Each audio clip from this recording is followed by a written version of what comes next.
자, 이번 클립에서는 여기 보시다시피 교통수단, 탈 것, 이것에 대한 이야기를 한번 해보겠습니다. 가장 대표적으로 자동차가 있을 것이고요. 버스, 기차, 비행기 이런 것 등등 있겠죠. 자, 여기 보시면 자동차가 있잖아요.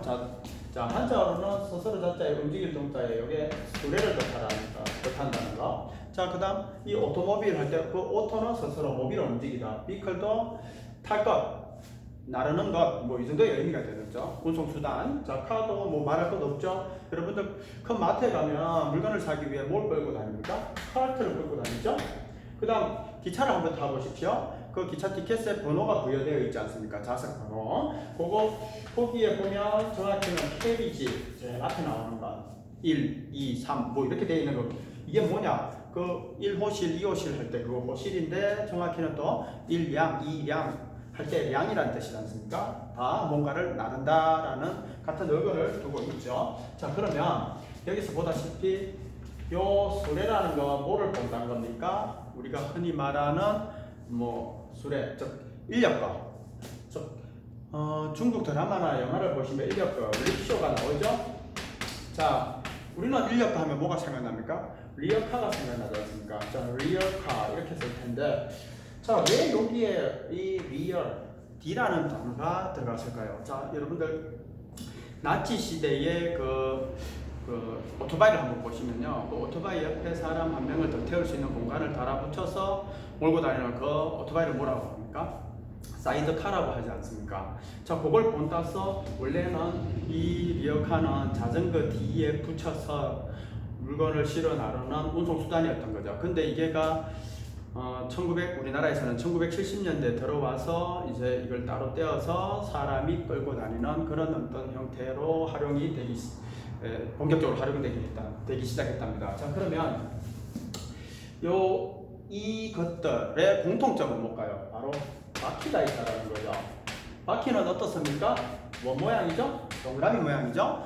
자, 이 바퀴, 즉 원의 발견으로 인해서 고대 이집트라든가 로마 이 문명이 같은 수준의 발전을 이룩했던 마야 문명이라든가 잉카 문명보다 앞섰다는 것은 이 바퀴를 수레를 잘 활용했기 때문에 세계를 제패할 수 있었다라는 이런 걸 주장하는 것도 있고요.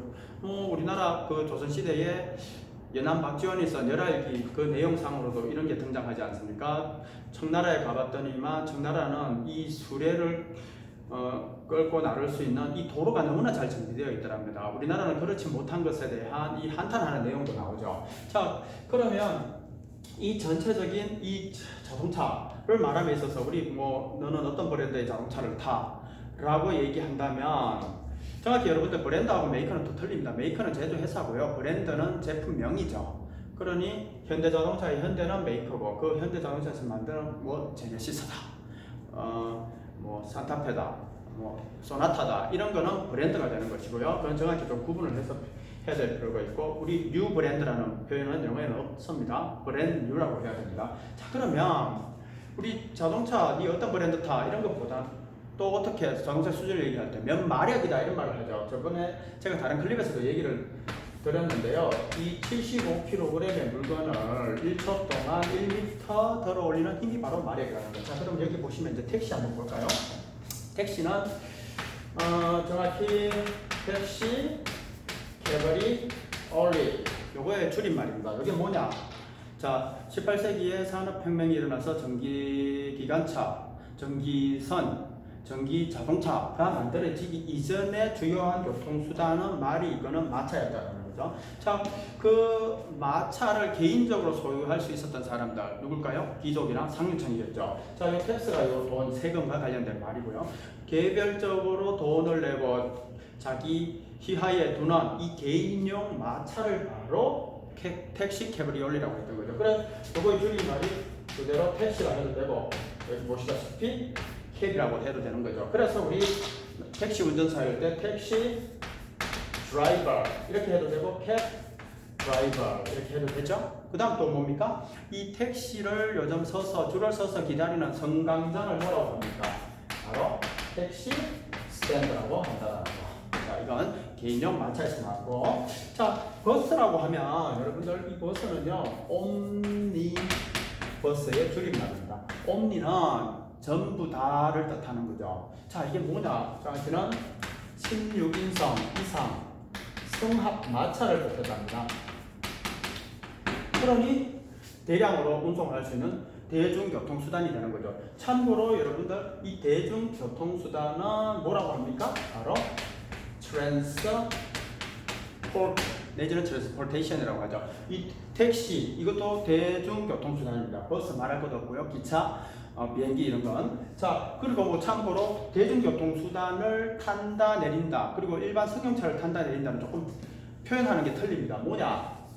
대중교통수단에 타는 것은 get on이고요. 일반 승용차에 안과 바퀴 구분되는 물론 다 안과 바퀴 구분되어 있지만 대중교통수단을 탄다 할 때는 get on, 일반 승용차는 get in이 됩니다. 하지만 둘 다 뭔가를 내린다 할 때는 get off를 동시에 같이 쓴다라는 거. 자, 그다음 또 버스 우리가 많이 쓰는 게 뭐일까요? 버스가 들어가는 용어 중에 우리 universal, serial bus. 자, 이게 뭡니까? 바로 그 USB, 뭐 대량 그 메모리 장치, 이걸 바로 USB라고 하지 않습니까? 그다음 택시는 택시 스탠드라고 했지만 이 버스라든가 비행기는 뭐라고 합니까? 그 종착지를 바로 터미널 이렇게 표현을 하죠. 물론 버스 터미널 그 종착지를 얘기하는 거고요. 버스 중간중간에 정류장은 뭐라고 합니까? 버스 스탑 내지는 버스 스테이션이라고 하죠. 기차 같은 경우는 종착지가 뭐 터미널 이렇게도 하지만 이제 스테이션, 역, 정거장 중간에 서는 것 다 그렇게 표현한다는 거. 자, 그러면 이 실크로드가 왜 나왔겠습니까? 유럽과 중국을 7,000여 킬로를 오가는 그 비단길, 그걸 바로 실크로드라고 하지 않습니까? 그 길을 오가던 대상인의 마차를 바로 캐러밴이라고 한다는 거. 자, 여기에서 더 말을 줄여버리면 뭐가 나옵니까? 우리가 흔히 아는 밴이라는 자동차, 그런 게가 나오죠? 이런 것도 좀 알아놓아 주시면 좋을 것 같고요. 자, 그 다음 우리 대표적으로 탈 것 이러면은 자전거 이러면은 딱 생각나는 용어가 어떻게 됩니까? 바이시클이죠. 바이는 둘이란 뜻이고요. 시클은 여기가 원래 서커스는요 우리 로마의 원형 경기장 이름이 정식 명칭이 서커스였습니다. 그 서커스를 따라서 정해진 코스로 도는 게 바로 커리큘럼이었고요. 이게 이제 딱 정해진 코스대로 우리가 초, 중, 고 대학교 과정을 거쳐가는 교육과정이라는 말이 다 여기서 나왔다라는 거. 자, 그러면 원이 두 개예요. 그러니까 이게 자전거가 되죠. 자, 최초의 자전거 이러면은 여러분들 혹시 그 어디론 중에 빈폴 있죠? 빈폴의 그 로고를 보십시오. 앞에 큰 원이 나오고 뒤에 작은 원이 나오는 이런 모양의 자전거가 나오지 않습니까? 요게. 자, 그러면 이게 뭐냐? 이게 바로 페니발딩이라는 자전거인데요.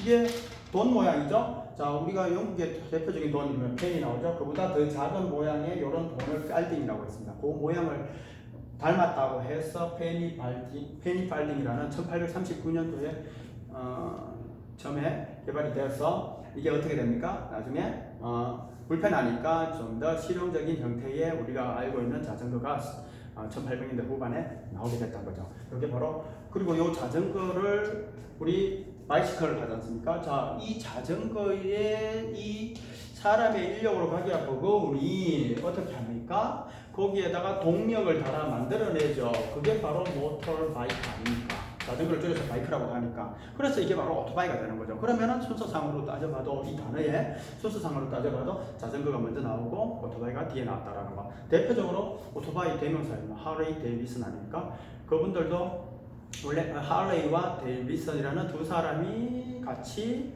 합작해서 만든 회사 이름이 바로 하레이 데이비슨 아닙니까? 자, 그러면 여기 운전이다라는 요 표현과 관련 우리 드라이브라고 하죠. 드라이버는요 어디로 몰고 가다라는 뭐 어떤 몰고 가는 힘 이래가지고 우리 대표적으로 섹스 드라이버 이런 뭡니까? 이게 바로 성충동이 되죠. 그래 지금 문득 프로베이저 꿈의 세계 저자 누굽니까? 그분이 지금부터 프로이더 그분이 썼는 그 책에서 읽어보면 이 성욕구 발달 단계에 따라서 뭐 얘기를 풀어나가지 않습니까? 그 성욕을 바로 리비도라고 한다라는 거. 뭐 여기에도 드라이버가 있죠. 자, 그다음 우리가 생활해학 표현에서 이런 표현도 하나 알아놓으시면 You drive me up the wall. 뭔 말입니까? 너는 나를 벽 위로 운전해가 옮겨가게 만들어. 솔직히 벽을 어떻게 타고 그럽니까? 이거 거미가 아닌 이상. 자, 그럼 이게 뭐냐? 정말 네가 나를 빡치게 만든다. 즉 열받게 만든다. 화나게 만든다. You make me crazy. 이런 표현이 된다는 거. 이런 표현도 하나 알아두시면 좋고요. 이 기차는 여러분들 트레인이죠. 여러분들 우리 무역 이를 보면 트레이더이죠. 여기 교통이라는 단어도 트래픽이 되죠.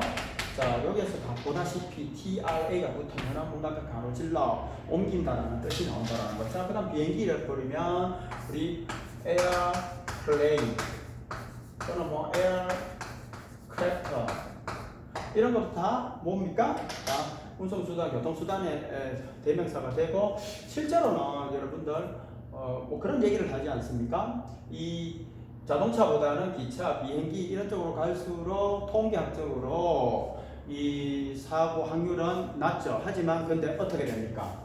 이런 순송수단들은 사고가 나면 대량 사고죠. 대부분 다친다기보다는 대부분이 죽음에 이르지 않습니까? 그걸로 인해 가지고 실제로 빈도수는 적지만 더 많이 더 위험하게 우리가 사고가 발생한다라고 생각하게 되는 거죠.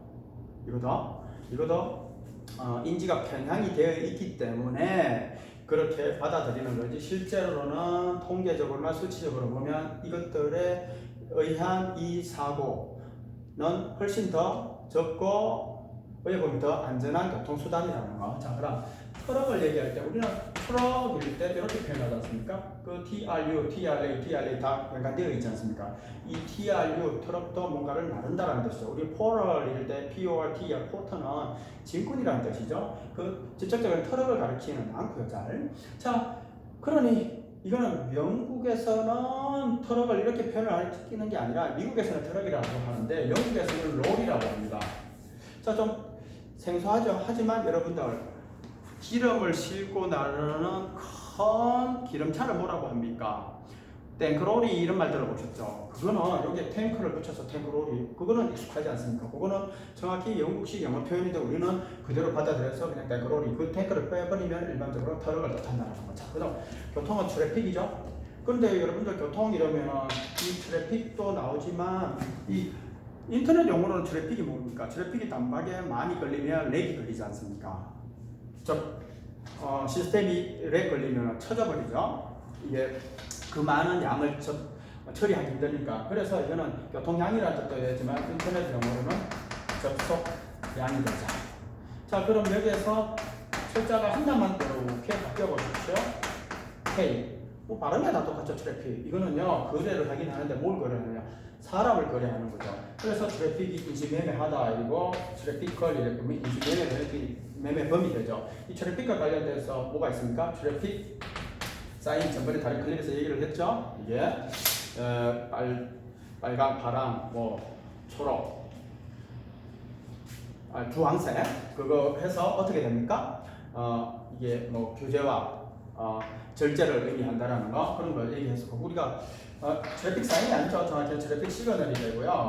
그다음 로드 사인은 뭡니까? 이게 흔히 말하는 교통 표지판이 되죠. 자, 요거와 관련해서 뭐 우리가 뭐 또 좀 건질 것도 나름 있지 않겠습니까? 한번 참조해서 공부를 한번 해보십시오.